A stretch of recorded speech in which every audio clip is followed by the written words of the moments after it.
नमस्कार दोस्तों, आज की वीडियो आप सभी के लिए बहुत ही ज्यादा इंपॉर्टेंट होने वाली है जो विद्यार्थी 10th क्लास में है, क्योंकि मैं फैक्टराइजेशन मेथड के थ्रू आप लोगों को किसी भी एक क्वाड्रेटिक इक्वेशन की वैल्यू या क्वाड्रेटिक इक्वेशन को कैसे सॉल्व करते हैं और किस तरीके से x की वैल्यू फाइंड आउट करते हैं वो सिखाने वाला हूं। क्योंकि जैसा कि आप लोगों को पता होगा कि 10th क्लास के अंदर फैक्टराइजेशन मेथड एक बहुत ही ज्यादा इंपॉर्टेंट रोल प्ले करता है। सिर्फ 10th क्लास में नहीं, 10th क्लास से आगे भी जब आप जाओगे, 11th हो गया, 12th हो गया, वहां पर भी काफी जगह आपको ये देखने को मिलेगा जहां पर एक इक्वेशन बन जाएगा और वहां पर आपको क्वाड्रेटिक इक्वेशन मिलेगा, उसको सॉल्व करना होगा।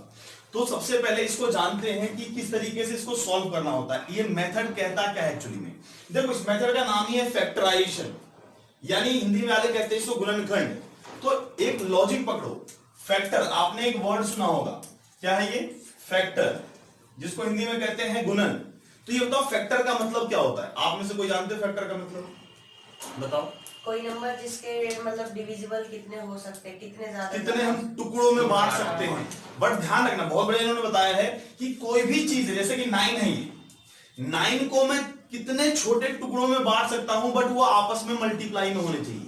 जैसे एग्जांपल के लिए मैं कह रहा हूं कि मैं 9 को 1 और 9 के टुकड़ों में बांट सकता हूं, लेकिन इनका मल्टीप्लाई कितना रहना चाहिए? वापिस से 9 ही रहना चाहिए। मैं 3 और 3 के मल्टीप्लाई में भी इसको बांट सकता हूं, लेकिन मल्टीप्लाई कितना रहना चाहिए?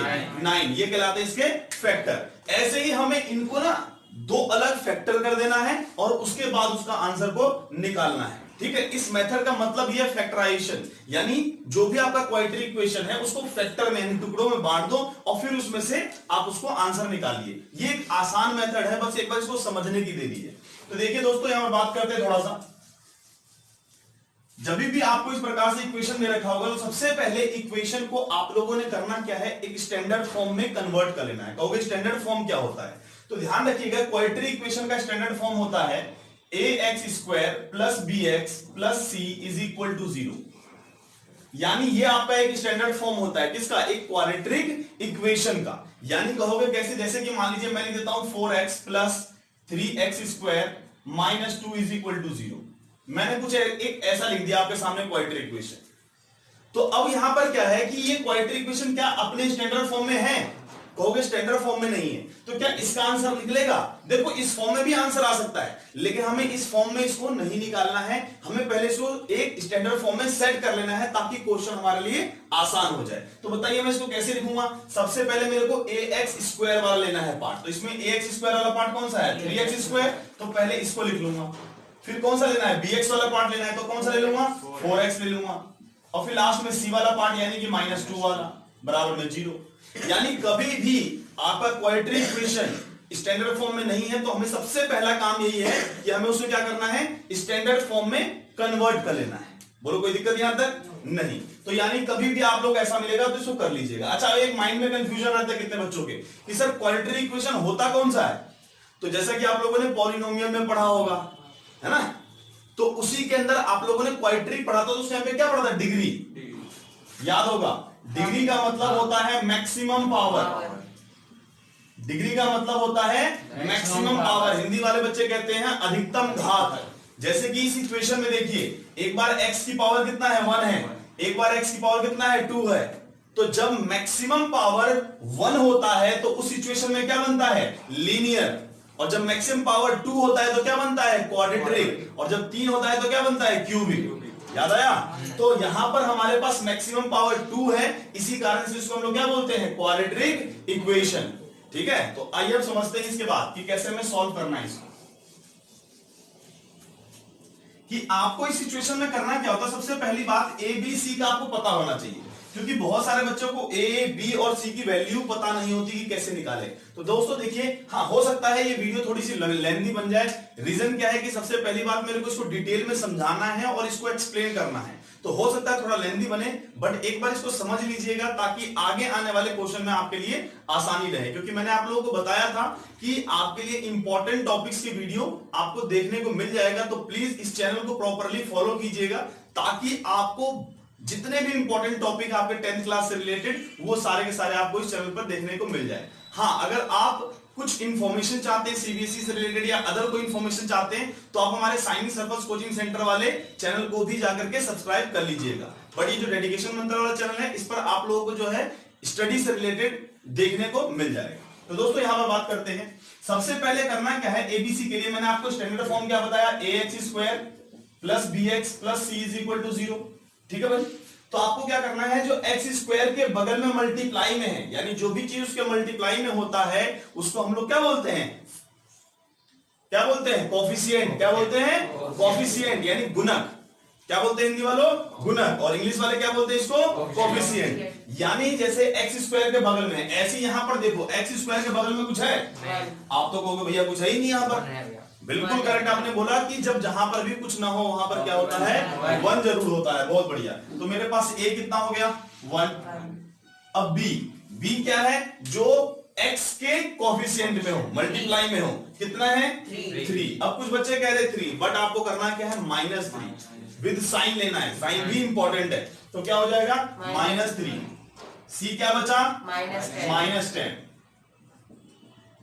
बोलिए यहां तक कोई दिक्कत है, a पता चल गया, b पता चल गया, c पता चल गया।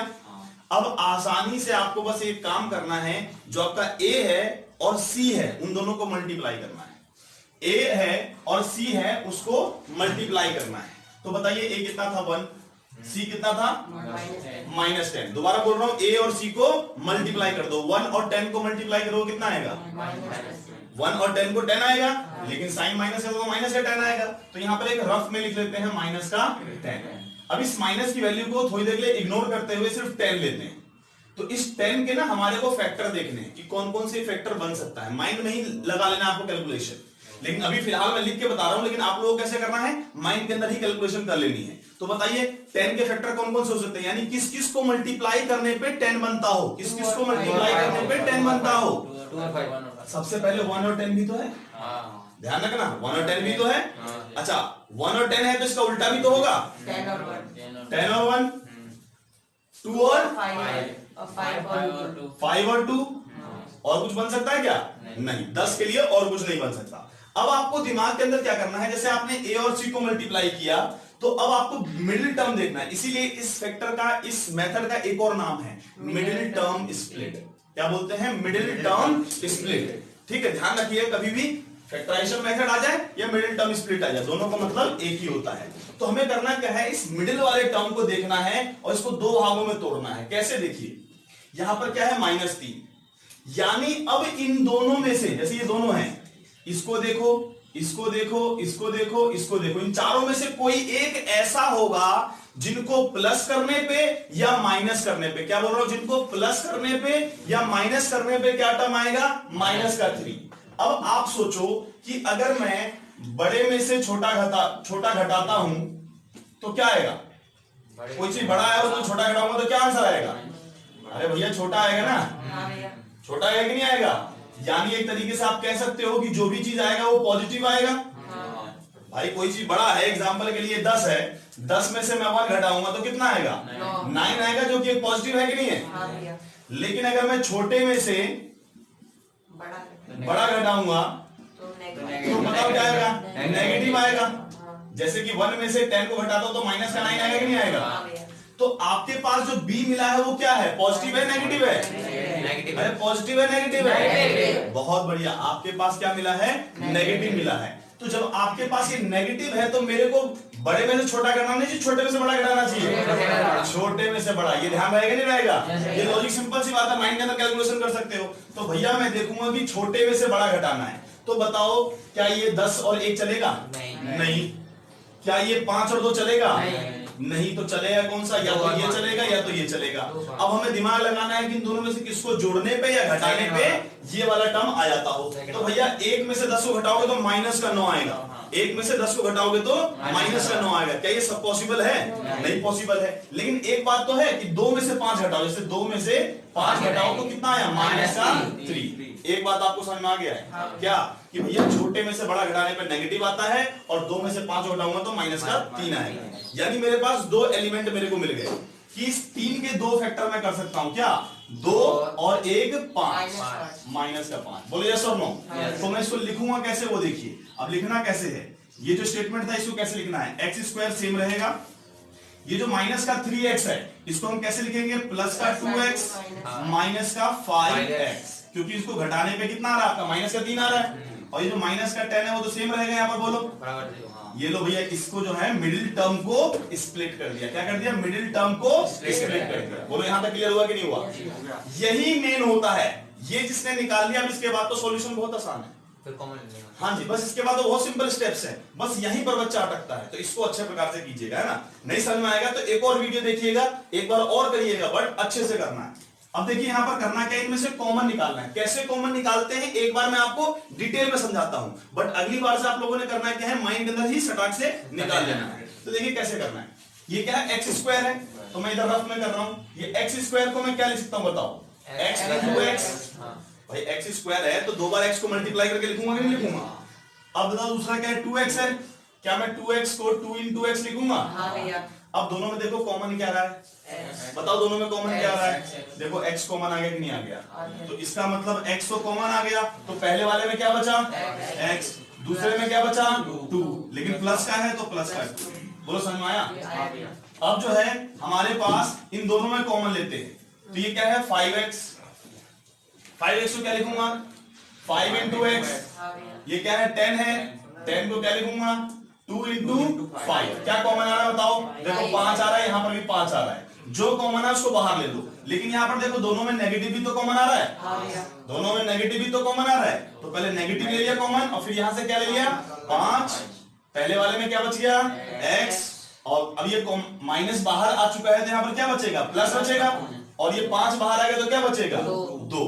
अब आपको एक बात बताता हूं, यहां पर एक बात माइंड के अंदर फिट कर लेना, कहोगे क्या, अगर ये दोनों सेम आ रहा है, ये दोनों सेम आ रहा है, तो मतलब है कि आप सही चल रहे हो, और अगर ये सेम नहीं आ रहा है तो मतलब है कि आप कहीं ना कहीं कोई गलती कर बैठे हो, आपको दोबारा करने की जरूरत है। तो देखिए आपके पास सेम आ गया, तो आपने करना क्या है, इसको ही कॉमन ले लेना, इसको कॉमन ले लो, तो क्या हो जाएगा x + 2 पहले आ गया, यहां पर क्या बचा x, यहां पर क्या बचा -5 = 0। एक बार अब करना क्या है, इसकी वैल्यू निकालना है, तो एक बार ये लेंगे तो 0 के नीचे ये चला जाएगा, बोलो यस और नो, क्योंकि कोई चीज मल्टीप्लाई में तो डिवाइड में जाएगा। तो बताइए x + 2 = 0/0 हो जाएगा, प्लस का 2 इधर आकर के माइनस का, तो भैया x की वैल्यू क्या आ गया, -2। क्लियर है? अब जरूरी थोड़ी ना कि मैं इसी को निकालूंगा, इसका भी तो निकाल सकता हूं, x - 5, तो अब की बार ये 0 के नीचे आ जाएगा, x + 2, तो क्या हो जाएगा x - 5 = 0, और माइनस का 5 इधर जाकर के प्लस का 5, तो सेकंड हमारा x का आंसर आ सकता है +5। बोलो कोई दिक्कत यहां तक? नहीं। तो दोस्तों उम्मीद करता हूं आप लोगों को फैक्टराइजेशन मेथड क्लियर हुआ होगा, बट घबराने की जरूरत नहीं है, एक और वीडियो में इससे रिगार्डिंग डालूंगा ताकि आप और अच्छे प्रकार से इसको समझ सके। और अगर इस चैनल से जुड़े रहना चाहते हैं तो प्लीज जाकर के सब्सक्राइब कर लीजिएगा। साथ साथ अगर कोई भी सीबीएसई से रिलेटेड अपडेट चाहते हैं तो मैंने आपको डिस्क्रिप्शन में शाइनिंग सरफेस कोचिंग सेंटर का भी लिंक दे दिया है, आप उसको भी विजिट करिएगा। अगर आपको लगता है कि वो चैनल भी यूजफुल है तो उसको भी आप लोग सब्सक्राइब कर लीजिएगा। मिलते हैं नए वीडियो में, तब तक के लिए नमस्कार।